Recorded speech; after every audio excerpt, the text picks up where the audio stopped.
प्रिय स्टूडेंट, आप सभी कैसे हो। हम आशा करते हैं, उम्मीद करते हैं कि आप सभी जो है ना यानी साल के शुरुआत से ही यानी एग्जाम की तैयारी में लग गए होंगे एक बेहतरीन तरीका से, यानी अच्छे तरीका से चल भी रहे होंगे। आप लोग जानते हैं कि आज हम क्या पढ़ाने वाले हैं इस क्लास में। आज के क्लास में हम महत्वपूर्ण चैप्टर लेकर आ गए यानी फिजिक्स का। हमने कल के ही क्लास में बता दिए थे कि कल जो हम फिजिक्स स्टार्ट करेंगे, यानी इससे पिछले वीडियो में हमने पूरी सिलेबस की जानकारी आप लोगों को दे दिया है, यानी फिजिक्स में कितना चैप्टर पढ़ना है और कौन कौन चैप्टर पढ़ना है उनके जानकारी हमने दे दिया आप सभी को। लेकिन आज के क्लास में यानी फिजिक्स जो है पहला चैप्टर से स्टार्ट हो जाएगा, यानी अभी ही तुरंत हम करेंगे पहला चैप्टर से स्टार्ट। लेकिन कुछ पहले मैं उससे पहले जो है ना कुछ जानकारी देना चाहता हूं आप सभी को जो कि इम्पोर्टेंट है। देखिए, हमारे टेलीग्राम ग्रुप से आप जुड़ जाइएगा। कैसे जुड़िएगा तो ध्यान सुनिए। सबसे पहले आपको वीडियो के डिस्क्रिप्शन में चले जाना है, वहां से आपको यानी टेलीग्राम ग्रुप के लिंक पे क्लिक करना है। क्लिक करने के बाद जो है ना वहां से आपको जुड़ जाना है और वहां पे आपको पीपीटी मिल जाएगा, यानी पीडीएफ आपको मिल जाएगा। यानी जिस तरीका से हम क्लास यहाँ पे लेंगे उसी तरीका से यानी आप सभी को यानी पीडीएफ भी मिल जाएंगे उन चैप्टर का। जैसे हम अभी प्रकाश के परावर्तन को पढ़ाएंगे, उनका जिस तरीका से क्लास यहाँ पे खत्म हो जाएगा यानी अपलोड होगा, उसी तरीका से पीडीएफ भी टेलीग्राम ग्रुप पे अपलोड हो जाएंगे। अब बात रही आज की क्लास में जो हम लेकर आए हुए हैं, जिस तरीका से आप स्क्रीन पे देख रहे हैं यानी प्रकाश का परावर्तन, फिजिक्स का पहला चैप्टर जो है प्रकाश का परावर्तन चैप्टर हमने लेकर आ गए हैं। यहाँ पे एक महत्वपूर्ण तरीका से यहाँ पे थोड़ा सा थंबनेल पे यहाँ पे अध्याय लिख गया है। चलिए तो इनको इग्नोर करते हैं। देखिए, प्रकाश का परावर्तन चैप्टर हमने आप सभी के लिए लेकर आए हुए हैं। देखिए, यहाँ पे सबसे पहले जानकारी हम ये लेंगे कि प्रकाश किसे कहते हैं। यानी चैप्टर के बारे में हम जानने से पहले यानी सबसे उससे भी पहले हमको जानना पड़ेगा, जब फिजिक्स को हम स्टार्ट कर रहे हैं तो फिजिक्स क्या चीज है, इसमें क्या जानकारी आपको मिलेगा आगे चल कर। इन्हीं चीजों के बारे में हम जानकारी आपको देते हैं। अब यहाँ पे देखिए जिस तरीका से यानी पहला, अब यहाँ पे आ जाइए, यानी पहला यानी प्रश्न से बनती है भौतिकी क्या है। यानी फिजिक्स जो है ना क्या भौतिक, यानी भौतिक विज्ञान इसको हम कहते हैं हिंदी में फिजिक्स को। तो आइए तो भौतिकी क्या है इनके बारे में हम थोड़ा सा जानकारी आपको देने का प्रयास करते हैं। देखिए, भौतिकी विज्ञान की एक ऐसी शाखा है, ध्यान से सुनिए, भौतिकी का विज्ञान की एक ऐसी शाखा है जिसमें प्रकृति में होने वाले घटनाओं का अध्ययन किया जाता है। जिसमें क्या किया जाता है, प्रकृति में होने वाले घटनाओं का अध्ययन किया जाता है। क्या किया जाता है, अध्ययन किया जाता है। याद रखिएगा, यानी भौतिक विज्ञान की एक शाखा है, भौतिकी विज्ञान की एक ऐसी शाखा है जिसमें प्रकृति में होने वाली घटनाओं का अध्ययन किया जाता है। जैसे प्रकृति में जो भी घटना घटेगी यानी उसको आप कहाँ पर पढ़िएगा, यानी फिजिक्स में पढ़िएगा, यानी भौतिक विज्ञान में यानी पढ़िएगा। जैसे मौसम आज आप खराब है, कल बारिश होगी, यानी इस सब का कल्पना जो करते हैं ये सब मौसम से रिलेटिव क्या घटना है। ये घटना यानी कहाँ पे आपको पढ़ने के लिए मिलेगा, तो आपको फिजिक्स में मिलेगा, क्योंकि यह प्राकृतिक ऐसी घटना जो कि प्राकृतिक में होने वाली घटनाएं हैं। यानी देखिए, मौसम का बदलना, बादलों का बनना, ये सारी घटना जो है प्राकृतिक है। देखिए, मौसम का बदलना, बादलों का बनना, बारिश होना, चांद और सूर्य ग्रहण लगना। यानी आप लोग देखते होंगे कि चंद्र ग्रहण लगते हैं, सूर्य ग्रहण लगते हैं, इन सभी भी जानकारी आपको कहाँ पे मिलेगी, यानी फिजिक्स में मिलेगी। आपको समझ में आया इसमें क्या आपको जानकारी, यानी प्रकृति में जो भी घटना घटित होती है उसी का जानकारी आपको यानी यहाँ पे मिलेगा, यानी इस सब्जेक्ट में मिलेगा, यानी भौतिकी में मिलेगा। आप जानिए यानी क्या पे मिलेगा, तो फिजिक्स में मिलेगा आपको, जो कि अभी हम पढ़ाएंगे आप सभी को। अब यहाँ पे हम देखते हैं इस चैप्टर, जो चैप्टर हम स्टार्ट करने के लिए जा रहे हैं, इस चैप्टर का नाम है प्रकाश का परावर्तन। आप यदि मान लीजिए कि ऐसा कि प्रकाश नहीं रहता तो क्या होता, अभी यदि प्रकाश नहीं रहता, कल्पना कीजिए यानी इस चैप्टर स्टार्ट हो गया है तो सबसे पहले यानी प्रकाश का परावर्तन, पहले प्रकाश के बारे में हम जानकारी देंगे आपको, फिर परावर्तन के बारे में जानकारी देंगे। तो अभी आपको ये जानकारी हो जाना चाहिए कि प्रकाश क्या, प्रकाश यदि क्या है, यदि प्रकाश नहीं होता तो क्या होता, क्या आपके ऊपर कोई प्रभाव पड़ता, क्या इस दुनिया के ऊपर कोई प्रभाव पड़ता? हाँ पड़ता। देखिए यदि प्रकाश नहीं होता, आज ध्यान सुनिएगा, यदि मान लो प्रकाश नहीं होता तो क्या आप जिस तरीका से आप मुझे देख पा रहे हैं, क्या देख पाते? नहीं देख पाते। अभी जो आप हमको देख पा रहे हैं ना, वह प्रकाश, यहाँ पे लाइट जल रही है यानी बल्ब जल रही है, जिसके माध्यम से आप मुझे देख पा रहे हैं फ्रेश से, अन्यथा नहीं देख पाते। किसी भी वस्तु को, दुनिया की कोई भी चीज देखना है तो उसके लिए क्या जरूरी है? प्रकाश की जरूरी होती है। बिना प्रकाश के आप जो है किसी भी वस्तु को देख ही नहीं पाएंगे, बिल्कुल नहीं आप देख पाएंगे, याद रखिएगा। यानी संसार में जितनी भी चीज है, जितना भी वस्तु है, बिना प्रकाश का आप नहीं देख पाएंगे। अब यहां पे हम देखते हैं प्रकाश का कह रहा है। अब यहां देखेंगे, देखिए प्रकाश क्या है। अब यहां पे देख लेते, थोड़ा सा आपको लिखना किस तरीका से एग्जाम में, उनको देखिए। प्रकाश एक बाहरी भौतिक कारण है जिसकी वजह से हम किसी भी चीज को देख सकते हैं। यानी आप ऐसे भी लिख सकते हैं, यानी प्रकाश की सहायता से हम किसी भी वस्तु को देख सकते हैं। प्रकाश एक बाहरी भौतिक कारण, क्या है? बाहरी भौतिक कारण है जिसकी वजह से हम प्रकाश, यानी जिसकी कारण से, जिसकी वजह से हम क्या कर सकते हैं? चीजों को देख सकते हैं। यानी किसी भी चीज को देखना है उनके लिए क्या जरूरी है? और जरूरी है आपको प्रकाश जरूरी है। इस तरीका से यदि आपको एग्जाम में आ जाते हैं कि प्रकाश क्या है, लिखने के लिए परिभाषा आप किस तरीका से लिखिएगा? प्रकाश एक बाहरी भौतिक कारण, क्या है? बाहरी भौतिक कारण है जिसकी वजह से हम चीजों को क्या करते हैं? देख पाते हैं। जिसकी वजह से हम कोई भी वस्तु को देख पाते हैं, उसी को क्या कहते हैं? प्रकाश कहते हैं। जिसके माध्यम से हम किसी भी वस्तु को देख पाते हैं, उसी को क्या कहते हैं? प्रकाश कहते हैं। क्या कहेंगे? प्रकाश कहेंगे। अब यहाँ पे देखेंगे, सबसे पहले एक चीज और सुन लीजिए आप यहाँ पे।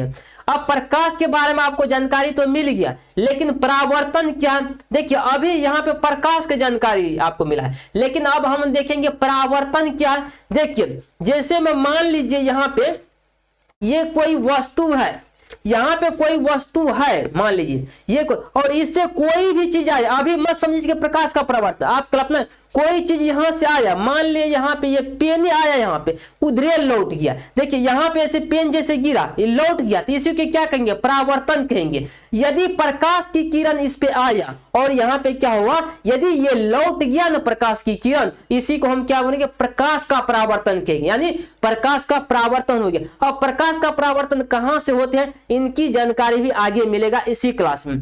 देखिए जैसे मान लो सूर्य का प्रकाश यहाँ पे आया और यहाँ से क्या हुआ, यहाँ पे लौट गया, लौट जाएगा। जिस दिशा से आया उसी दिशा में यदि लौट जाएगा तो उसी को हम क्या कहेंगे? प्रकाश का परावर्तन कहेंगे। यानी जैसे ही आया लौट गया प्रकाश, उसी को क्या कहेंगे?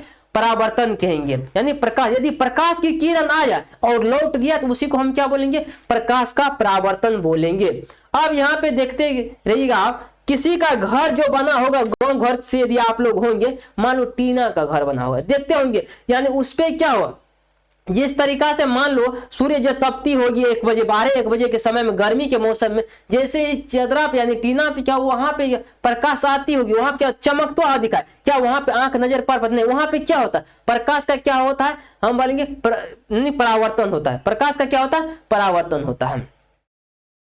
अब यहां पर हम देखेंगे प्रकाश एक ऊर्जा है। अब इस क्वेश्चन को देखिए, अब यहां से आ गया कि प्रकाश एक ऊर्जा है। प्रकाश एक ऊर्जा किस तरीका से, कैसे है?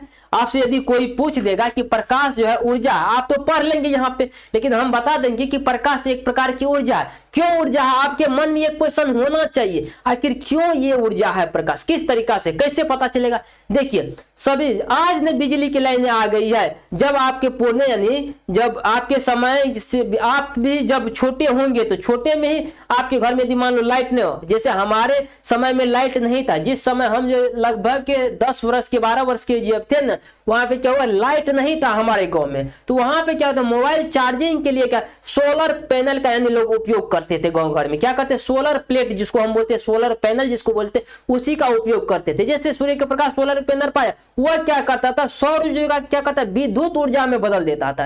यानी देखिए क्या, यदि सूर्य के प्रकाश में ऊर्जा नहीं होता तो क्या यह सौर ऊर्जा जो है विद्युत में बदल पाता? नहीं बदल पाता। इसीलिए क्या, प्रकाश एक प्रकार की ऊर्जा है। प्रकाश क्या है, जैसे सूर्य के प्रकाश पैनल पर जो पड़ रहे, यहाँ पे भी देखिए चित्र में दिखाया जा रहा है, यहाँ देखेंगे हम इसमें पैनल पे पड़ रहे, लेकिन इसी से क्या यानी ये क्या करते हैं, प्रकाश ऊर्जा को क्या करते हैं, विद्युत ऊर्जा में परिवर्तित कर देते हैं। इसी को क्या बोलेंगे हम, प्रकाश एक प्रकार की ऊर्जा है। किस तरीका से ऊर्जा है आपको समझ में आ गए होंगे, हम इतना आशा करते हैं आप सभी से कि आप लोग यानी प्रकाश जो एक प्रकार की ऊर्जा आप समझ गए होंगे।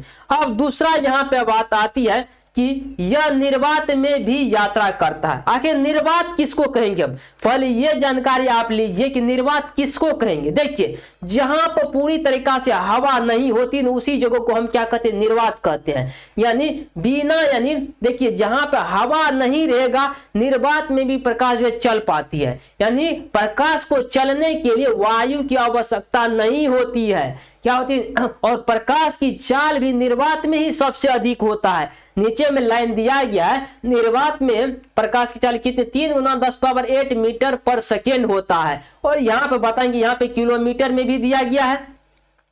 देखिए सबसे पहले यहाँ पे यानी जहां पे बिल्कुल नहीं हवा रहेगा वहीं को हम उसी जगह की एरिया को क्या कहेंगे, निर्वात कहेंगे। और प्रकाश जैसे अब हम जो बोल रहे हैं ना, मान लो यहाँ बोल रहे, कोई व्यक्ति अगला यदि सुनेगा मेरी आवाज को, यदि यहाँ पे वायु नहीं रहेगा ना, हवा यदि नहीं रहेगा तो वह नहीं सुन पाएगा। बिना हवा का आवाज आपको सुन नहीं पाएंगे। यानी आपके मेरे आवाज जो आपके पास जो अभी जो पहुंच पा रहे हैं ना, वह वायु के माध्यम, जैसे आपका फोन में आवाज में बोलते होंगे, फोन से कैसे कान तक पहुंचते हैं, वहां पे क्या वायु के माध्यम से ही जाते हैं। बिना जैसे प्रकाश को क्या होती है, वायु के माध्यम की आवश्यकता नहीं होती गुजरने के लिए, प्रकाश को गुजरने के लिए यानी वायु की आवश्यकता नहीं होती, हवा की आवश्यकता नहीं होती है। जबकि हमारे आवाज को यानी ध्वनि बोलेंगे हम, ध्वनि को पहुंचने के लिए वायु की आवश्यकता होती है। अब यहाँ पर हम बात करेंगे अगला, देखते हैं अगले नंबर क्या, प्रकाश सीधी रेखा में गमन करती है। देख लीजिए सबसे पहले यहाँ पर हम देखेंगे प्रकाश सीधी रेखा में गमन किस प्रकार करती है।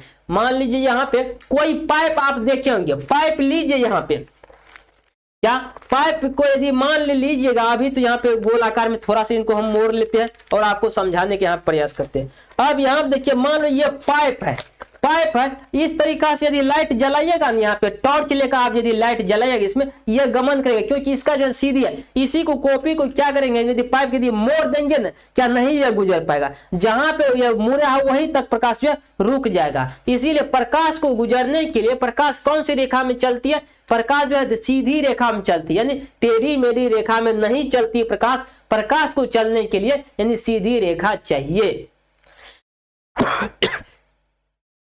यह एक विद्युत चुंबकीय तरंग है। प्रकाश क्या है, एक विद्युत चुंबकीय तरंग भी है। अब यहां देखिए इसको समझ लीजिए, यानी प्रकाश सीधी रेखा में गमन करती है और यह एक विद्युत चुंबकीय तरंग है। अब यहां पे देख लीजिए, यहां पे क्या लिखा गया है, 19वीं शताब्दी में पाया गया कि जब प्रकाश एक छोटे छेद से जाता है तो वह सीधी लाइन में नहीं जाता, थोड़ा झुक जाता है और इस घटना को विवर्तन कहते हैं। देखिए पहले समझिए इस बात, यानी मान लो यहाँ पे कोई छोटा, मान लो उधर सूर्य का प्रकाश आएगा, यहाँ पे मान लो कोई छोटा छेद रहेगा तो उससे होकर गुजरेगा, प्रकाश के बाद थोड़ा सा मुड़ जाएगा तो उसी को क्या कहेंगे, विवर्तन कहेंगे। यानी प्रकाश छोटी लाइनिंग यानी छोटी यानी सीधी मतलब छोटी से छेद से यदि गुजरती है तो उसे थोड़ा सा झुक जाता है, उसी को हम क्या बोलते हैं, विवर्तन बोलते। क्या बोलेंगे, विवर्तन बोलेंगे।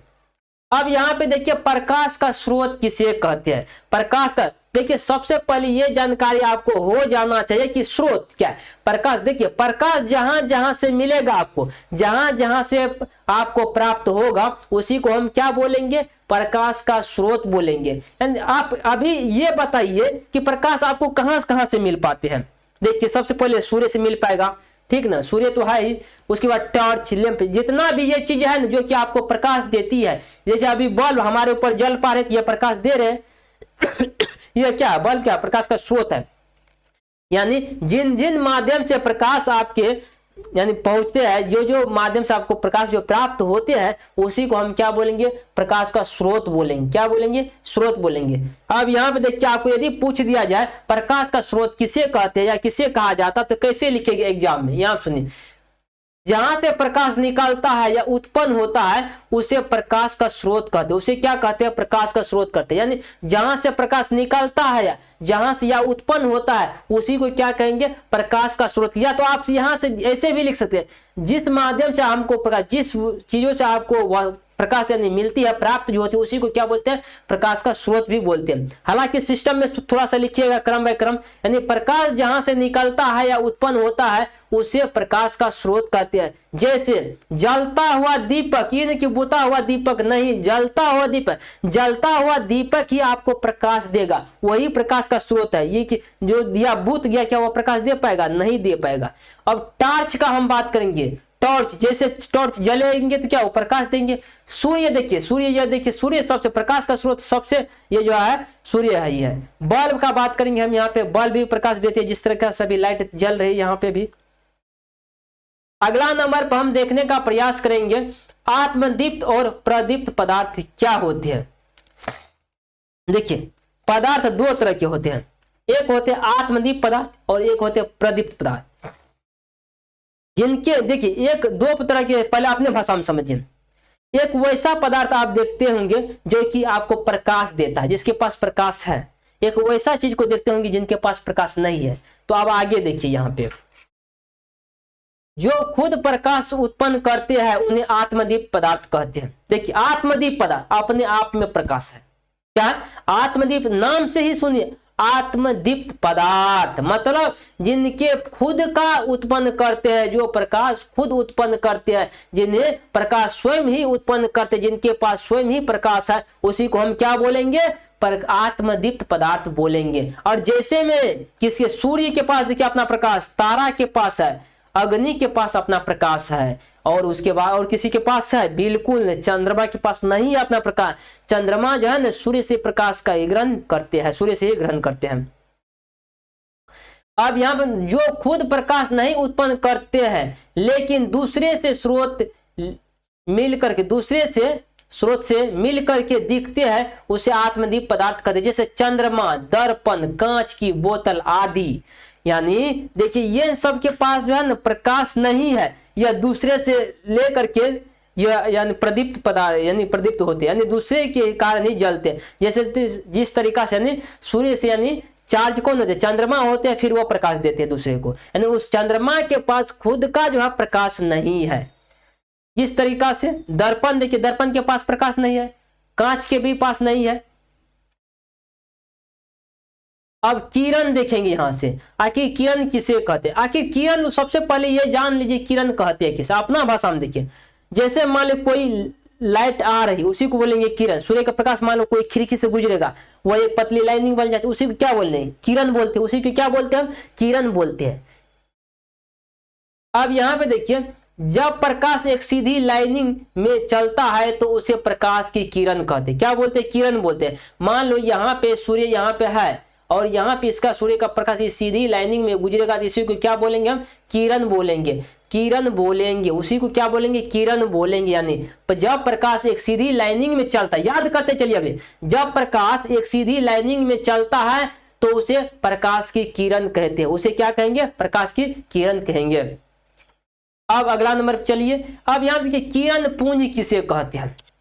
हाँ, ये जानकारी आपको मिलना जरूरी। किरण देखिए जब एक साथ ढेर सारी किरणें गुजरती है ना, देखिए अपने भाषा में, जब एक साथ ढेर सारी किरणें गुजरती है तो उसी को हम क्या बोलेंगे? किरण पुंज बोलेंगे। क्या बोलेंगे? किरण पुंज बोलेंगे। जब एक साथ ढेर सारे किरणें आपस में गुजरती है और समांतर रेखा में, उसी को क्या बोलेंगे? किरण पुंज बोलेंगे। जब बहुत सारी किरणें एक साथ चलती है तो उसे किरण पुंज या प्रकाश पुंज कहेंगे। क्या कहेंगे? किरण पुंज या प्रकाश पुंज। प्रकाश के ही किरणें गुजरती हैं, इसलिए उसको प्रकाश पुंज भी कह सकते हैं, किरण पुंज भी कह सकते हैं। क्या ये बात आपको समझ में आया? हम उम्मीद करते हैं, आशा करते हैं कि आप सभी को एक एक चीज है बिल्कुल तरीका से आपको समझ में आ रहे होंगे।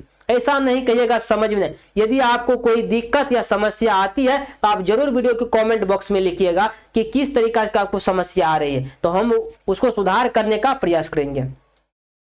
अब यहाँ पर हम देखेंगे प्रकाश पुंज के 3 प्रकार होते हैं। देखिए प्रकाश पुंज जो होते हैं, किरण पुंज जो होते हैं, वह 3 प्रकार के होते हैं। सबसे पहले यहाँ पर हम देखेंगे समांतर किरण पुंज होते हैं। समांतर किरण पुंज एक नंबर में सभी किरण एक साथ सीधी में चलती है। और दूसरा में देखिए अभिसारी किरण पुंज यानी किरणें एक बिंदु की ओर चलती है। किरणें क्या होती है, एक बिंदु, मान लो यहाँ पे एक बिंदु, यहाँ पे क्या होगा, एक बिंदु की ओर चलती है। अब से किरणें एक बिंदु से फैलती है, यहाँ पे एक बिंदु है, इधर से सभी इन तीनों का भी हम समझाएंगे एक बेहतरीन तरीका। सबसे पहले इसको हटा लेते हैं, पहला को हमने क्या बोलेंगे, यहाँ पे हटा लेते हैं, उसके बाद पूरी चीजों को हम आपको जानकारी देते हैं। किसको, सबसे पहले आती है यहाँ पे हम बात कर लेंगे आप सभी से समांतर किरण पुंज। देखिए समांतर किरण पुंज यहाँ आप देख लीजिए एक सीधा लाइनिंग में गुजरे, इसी को हम क्या बोलेंगे, समांतर किरण पुंज बोलेंगे।